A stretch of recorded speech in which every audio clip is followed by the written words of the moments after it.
Sebelum nonton video ini, aku pengen banget kalian semua bantu aku dengan cara mensubscribe channel ini. Karena bila kita berbuat baik kepada orang lain, Allah pasti akan membalas kebaikan kita. Iya. Subscribe woi. Cepat. Thank you guys. Bismillahirrahmanirrahim. Assalamualaikum warahmatullahi wabarakatuh. Perkenalkan, kami mahasiswa Teknik Kimia Angkatan 2018 Universitas Jember dari kelas Kecakapan Komunikasi kelas A yang dibimbing oleh Ibu Ari Susanti. Dalam video kali ini, kami akan mempresentasikan tentang hambatan internal mendengar secara efektif. Namun sebelum itu, izinkan kami untuk memperkenalkan diri kami terlebih dahulu.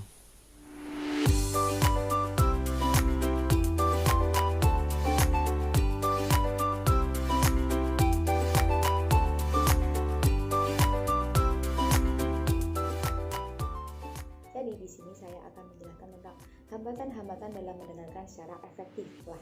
Hambatan dalam mendengarkan efektif itu dibagi dua, ada hambatan internal dan hambatan eksternal. Hambatan internal sendiri berarti hambatan yang berasal dari dalam diri kita sendiri. Nah, teman-teman, kira-kira apa aja sih hambatan internal itu?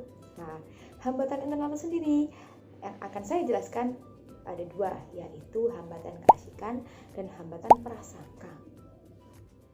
Hambatan keasikan maksudnya gimana ya itu? Nah, hambatan keasikan sendiri definisinya adalah keadaan diri dimana kita terlalu memikirkan atau mengkhawatirkan sesuatu, sibuk menyibukkan diri sendiri dengan sesuatu yang lain sehingga kita tidak fokus dalam proses mendengarkan secara efektif. Nah, kira-kira nih apa aja ya contoh dalam hambatan keasikan ini? Nah, contoh hambatan keasikan sendiri itu yang pertama, sibuk mengerjakan laporan. Nah, kita lagi sibuk nih ngerjain laporan karena udah mau deadline, harus dikumpulin cepet-cepetan ini. Kita lagi sibuk, ada orang ngomong sama kita. Kita jadi nggak denger nih apa yang diomongin dia karena kita terlalu sibuk sama pekerjaan kita sendiri. Nah, yang kedua nih, sibuk main HP atau sibuk menggunakan gadget-gadget kita. Waktu ada orang ngomong sama kita. Nah, contohnya nih kayak kita lagi sibuk scroll sosial media, scroll Instagram, atau mungkin stalking mantan ya.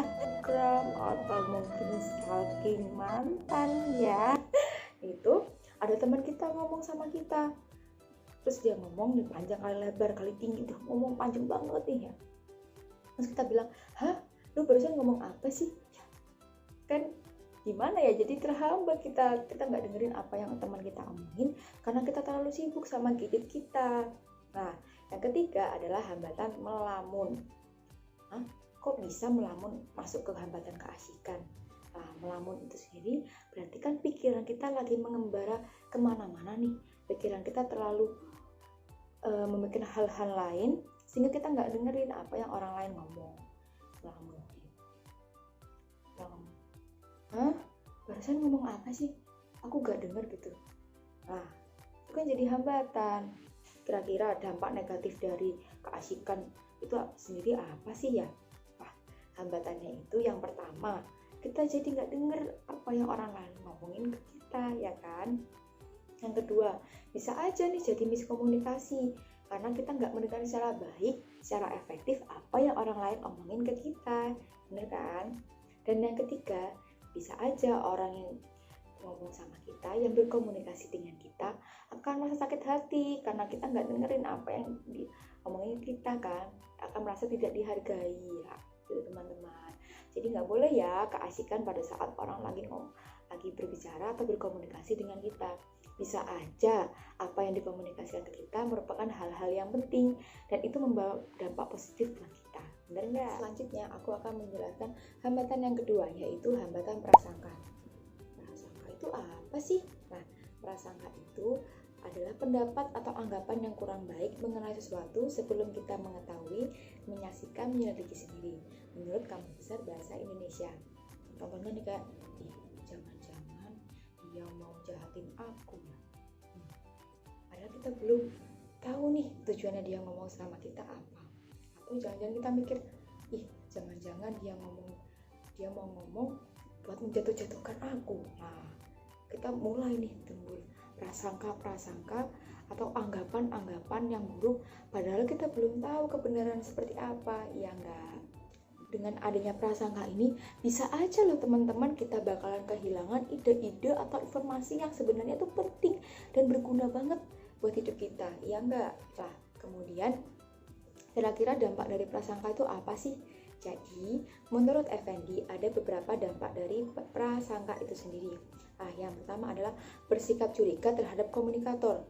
Belum ngomong nih komunikatornya, kita udah curiga dulu. Curiga, jangan-jangan dia mau jelek-jelekin aku lagi, atau dia mau membohongi aku. Nah, curiga dulu, padahal belum tentu kan apa yang diomong komunikator itu sesuatu yang buruk, ya kan? Nah, yang kedua, kemungkinan kita akan menentang komunikator padahal komunikator belum selesai ngomong, ya kan? Bisa aja kita memutus atau memotong pembicaraan sebelum komunikator menyampaikan apa yang sebenarnya ingin dia sampaikan. Intinya belum keluar, kita udah motong dulu, menentang komunikator itu.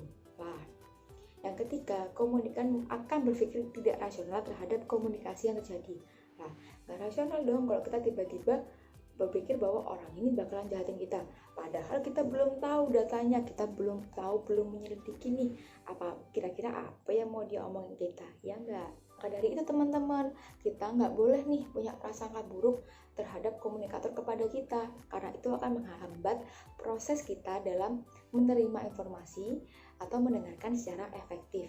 Maka dari itu kita nggak boleh punya prasangka buruk sebelum kita mendengarkan atau mendapatkan data-data valid tentang orang ini sebenarnya mau bagaimana sama kita. Intinya kita nggak boleh berprasangka buruk supaya kita dapat mendengarkan secara efektif. Oke teman-teman, next ke hambatan-hambatan yang selanjutnya.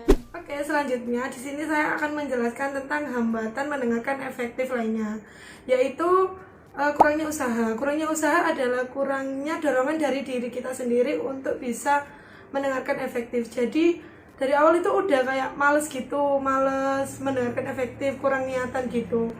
Tapi hal ini bisa diatasi dengan kita mencoba berhati-hati, kemudian kita bisa mengajukan pertanyaan agar kita lebih tertarik pada topik yang dibicarakan, kemudian lebih mengamati atau menyimak.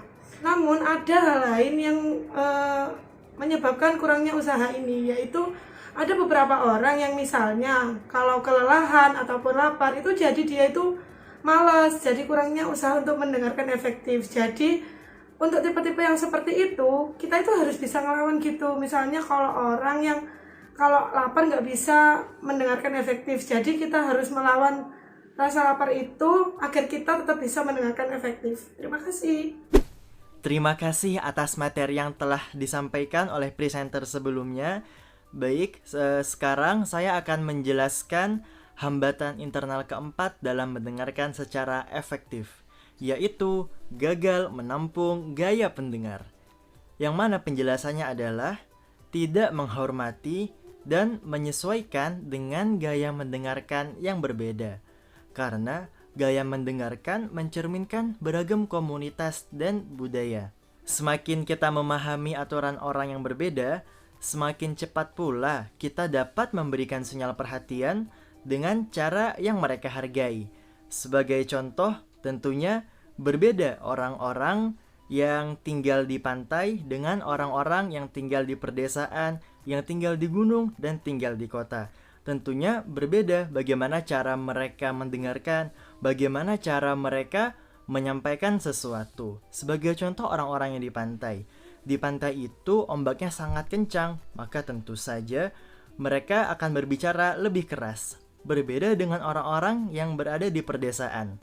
Yang umumnya perdesaan itu cukup sepi, sehingga cukup dengan suara yang pelan, maka itu telah tersampaikan.